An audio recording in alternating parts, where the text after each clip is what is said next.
Drake is undoubtedly the biggest rapper of all time. He has been topping the charts for more than a decade at this point, and for better or worse, it doesn't feel like he's stopping anytime soon. However, if you ask most Drake fans when they think Drake peaked, they'd probably say 2015. You used to call me on my... Drake was untouchable, and he basically became bigger than hip-hop itself. I got girls in real life trying to fuck up my day. Drake had one of the most successful years of his entire career, and arguably above everything that happened this year, the crowning moment for Drake was the destruction of Meek Mill. I learned the game from William Wesley, you can never check me. Back to back for the But niggas. to truly understand what made Drake's back-to-back so effective as it is, we need to go back to the beginning.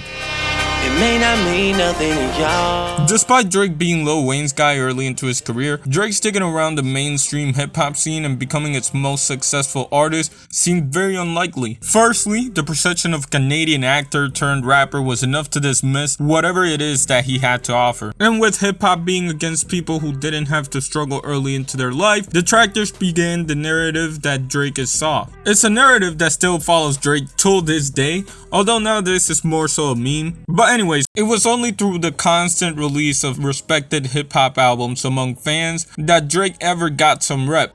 And rightfully so, because Take Care is that album. And like I said, by 2015, Drake was essentially like on top of the world. But what about Meek Mill? Yeah, look, the summer nights can even turn cold. In the streets of Philly where niggas don't even get to turn old. My heart pumping to a turn gold. You niggas stuck in neutral and riding like fuck it, it's a long road. Meek Mill got the attention of T.I. after putting in a lot of work on the underground. However, his run would get derailed because legal stuff, and by the time he got out, like T.I. had his own like stuff going on, so Meek needed another plan. Thankfully though, in 2011 Meek Mill was signed to Rick Ross's Maybach Music Group, where he would get his biggest hit, up to that point at least, with I'm a Boss. Look, I be riding through my old hood, but I'm in my new whip.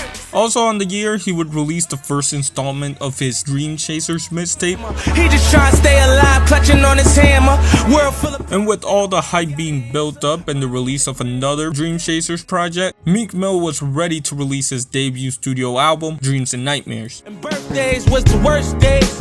Last week I made 100 on Thursday. The album was a success. It showed the potential that Meek Mill had, and ultimately, it was a star-making performance, especially with the amount of love that people have for the Dreams and Nightmares intro. I used to pray for times like this, to rhyme like this. In my opinion, this is his most iconic song, but maybe I'm wrong. Maybe I'm wrong. My dreams unfold, nightmares come true. It was time to marry the game, and I said, yeah. The album sold over 160,000 copies first week, and the album featured people like Nas, Big Sean, and even Drake. My niggas some cane, so much it came with a plan. I guess it's important to mention that Drake and Meek weren't always beefing. This track specifically was the lead single for the album, which kind of shows the respect that Meek had for Drake. If we want to examine where the beef begins, we have to fast forward a few years to the release of Dreams Worth More Than Money. What a feeling when you and your homie chilling it. You know you got thoughts of probably robbing and killing you. Released in 2015, Dreams Worth More Than Money was the follow-up album to Dreams and Nightmares. And the album was cool, but for the purposes of beef, our attention is directed to the 5th track of the record. Yeah. Views. Rico was the 3rd single for the album, and it featured Drake, and on the surface, nothing seems out of the ordinary. Cause we in the field with them bird like we play for the Eagles. No problem, right? Even though it shouldn't have been a problem, Meek took issue with Drake's opening bar. Women gotta keep a balance. The girl of your dreams to me is probably not a challenge. He thought it was directed at him, but what really sparked the feud is that Drake didn't promote Meek's album on Twitter. It sounds really stupid, and it is, but that's what started all of everything. Because after that, Meek Mill would tweet, "Stop comparing Drake to me too. He don't write his own raps. That's why he ain't tweet my album out, because we found out." Not gonna lie, I don't know how to describe this emoji. I don't know if it has a name. I just know it's like kind of like an emoji. That tweet might as well had said like, "Fuck you and your mom." Mainly because the accusation of you don't write your own bars for someone like Drake, where he wants to be the GOAT. Drake's reputation as a rapper was a bit tarnished with the accusations of him having ghostwriters, so it was up to Drake to figure out how he wanted to respond. I'm charged up. Unfortunately, he responded with Charged Up. This song has nothing to offer. No quotable bars, no cool beat. It was just bad. I don't know how to describe it. It was boring. It was looking bad for Drake until he released Back to Back. I did another one. You still ain't did shit about the other one. I don't know if this is because he called the writers back, but Drake's penmanship on this song is impeccable. Just from a strategy perspective, I really respect what this song does. Because instead of being like, oh yeah, that last song that I did was trash, nah, he builds it up like that was the best song he ever made. Back to back like I'm on the cover of Lethal Weapon.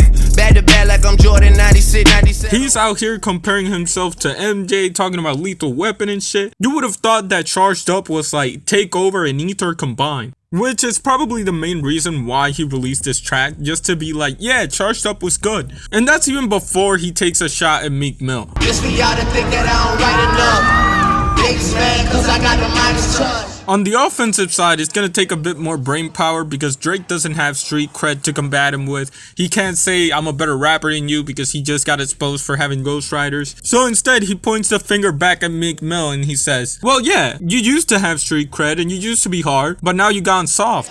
Trigger fingers turn to Twitter fingers. And the brilliant part of this is that even if you want to say like, okay, but Drake is soft as well, Drake uses the fact that he is soft against Meek Mill.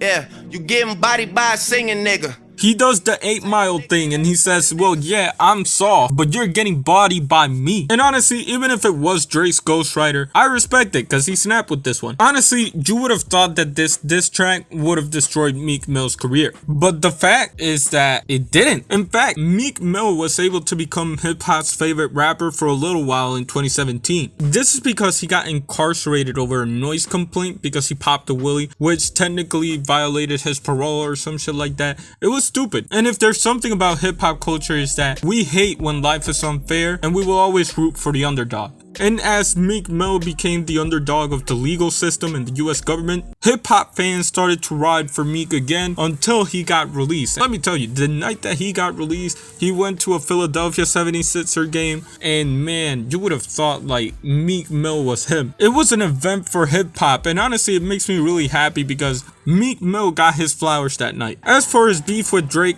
everything would get resolved. And with 2018's championship releasing, the lead single was Going Bad featuring Drake. Back home smoking legal. Something that we don't talk about when it comes to hip-hop beefs is that there's always a cool resolution at the end of the day. And I feel like we should talk about it more. Oh shit! It feels so fucking good to be back in Toronto. Anyways, with that being said, y'all know the drill. Shout out to y'all. Shout out to me, of course. And shout out to Jay Dilla. And yeah.